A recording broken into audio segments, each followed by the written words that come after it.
hadis arba'in ke-41. Bapak-bapak pulang ke rumah bisa ngecek di Google, cek hadis arba'in 41. Kalau dibikin judul ini hadis anti FOMO, FOMO-nya ke sunnah. Kalau Gen Z, FOMO itu kan fear of missing out, takut ketinggalan, macam iri. Nengok status kawan, kok dikit-dikit beli mobil baru, kok dikit-dikit jalan-jalan, dia merasa iri. Nah itu namanya FOMO, kata anak Gen Z sekarang. Jadi kalau ditanya FOMO itu, ya ini hadisnya, artinya kita tidak boleh FOMO, tapi FOMO-nya harus ke sunnah Nabi. Atau bisa dibikin judulnya follow Nabi, not your nafsu. Ikuti Nabi, jangan ikutin nafsumu. Jadi hadis ini menjelaskan tentang bagaimana mengendalikan hawa nafsu. Nah ini nanti kita bahas, Bapak Ibu bisa paham. Bagaimana hadisnya? An Abi Muhammad Abdullah ibnu Amr ibnu As.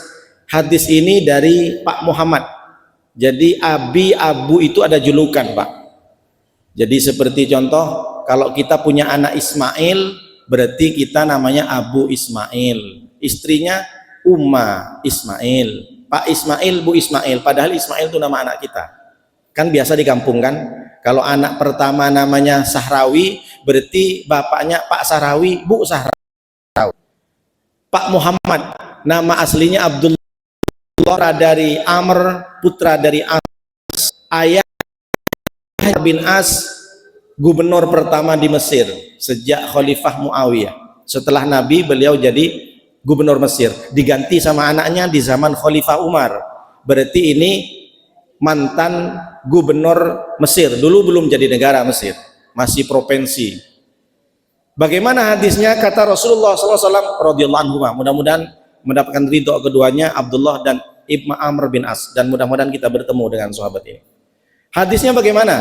La yu'minu, tidak beriman seseorang, la yu'minu ahadukum, tidak beriman salah satu di antara kalian, hatta yakuna hawahu taba'an lima ji'tu bihi, sampai kalian hawa nafsunya mengikuti apa yang aku bawa.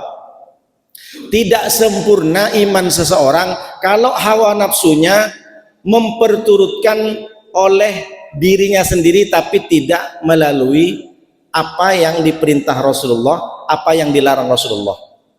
Bapak Ibu yang dimuliakan Allah SWT, ini berbicara hawa nafsu. Jadi kalau ditanya, Pak Ustadz, hawa nafsu itu bagaimana? Soalnya banyak yang tak paham, Pak. Ada orang ketika dia sudah lama hijrah, sudah lama berjemaah, sudah lama datang ke masjid, tiba-tiba datang, Pak Ustadz, sejak saya hijrah ini, saya sudah tidak punya hawa nafsu. Wah, ngeri Pak, saya bilang gitu. Perlu dipertanyakan. Bagaimana konsepnya? Coba saya urut lagi. Kalau Bapak Ibu biar paham, ada hawa nafsu, ada. Jadi ada hawa itu kan keinginan. Hawa, nafsu, ruh, jasad. Inna ahadukum yujma'u khalquhu fi batni ummihi. Sesungguhnya penciptaan kalian dimulai dari rahim ibunya. Arba'ina yauman nutfatan, 40 hari berupa sperma. Summa yakunu alaqatan mithla dzalik. Setelah 40 hari sperma berubah ke darah. Alaqah, darah nempel ke rahim 40 hari. Summa yakunu mudghatan mithla dzalik. Setelah jadi darah, jadi daging selama 40 hari.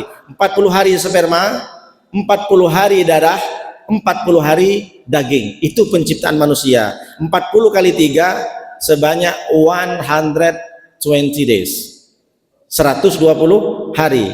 Baru usia 4 bulan, summa yursalu ilaihil malaku wa yunfakhu fihi ruh, baru diutus oleh Allah malaikat untuk meniup ruh.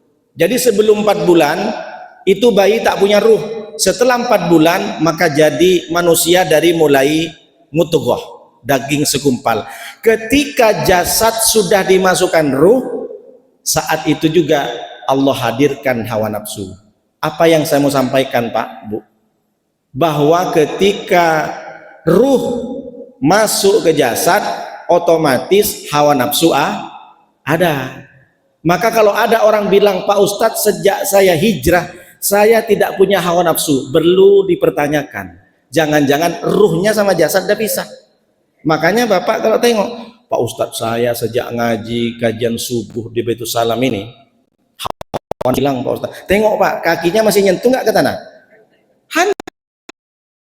Jadi kita ini diajarkan bukan menghilangkan hawa nafsu, tapi bagaimana mengendalikan hawa nafsu.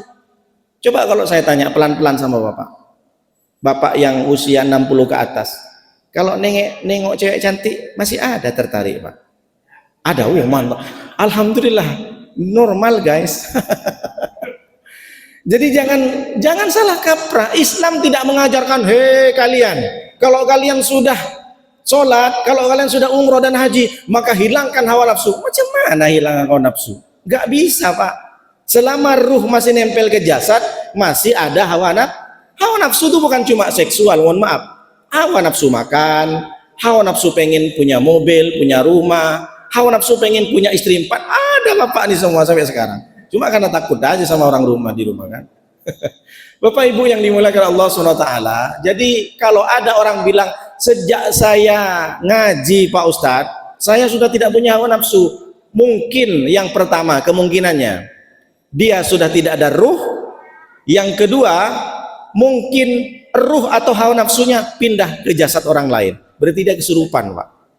Paham Pak?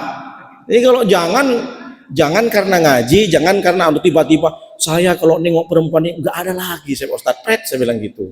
Macam betul aja saya bilang gitu. Saya pun kajian sama ibu-ibu, saya tanya, ibu-ibu gimana kalau ibu-ibu nengok Ustadz yang ganteng? Adalah Pak Ustadz katanya. Kalau nengok saya, janganlah Pak Ustadz katanya.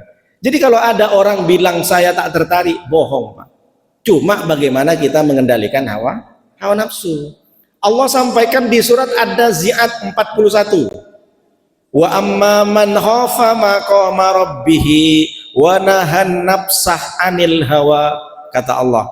Adapun orang-orang yang takut kebesaran Allah, mengagungkan Allah, dia pasti menahan hawa nafsunya. Makanya kata Nabi, tak sempurna iman kalian kalau hawa nafsunya tidak mengikuti apa yang aku bawa. Artinya yang kita lihat, yang kita rasakan bukan sesuai selera kita, tapi sesuai selera Allah. Meskipun menurut hawa nafsu kita ini bagus, tapi kata Allah haram, jangan lakukan.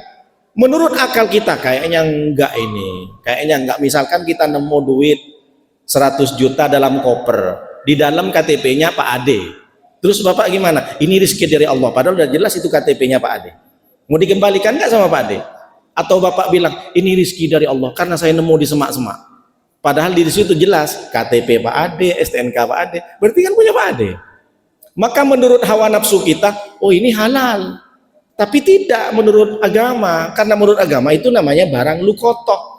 Barang lukotok itu barang temuan, harus diumumkan maksimal 1 tahun. Terus mengumumkan siapa yang memiliki koper warna titik-titik dengan jumlah uang titik-titik ketemu di semak-semak di sini, silahkan menghubungi saya. Yang penting tak ada kasih tahu kopernya warna apa, duitnya berapa, pecahannya berapa, karena orang bisa ngaku-ngaku.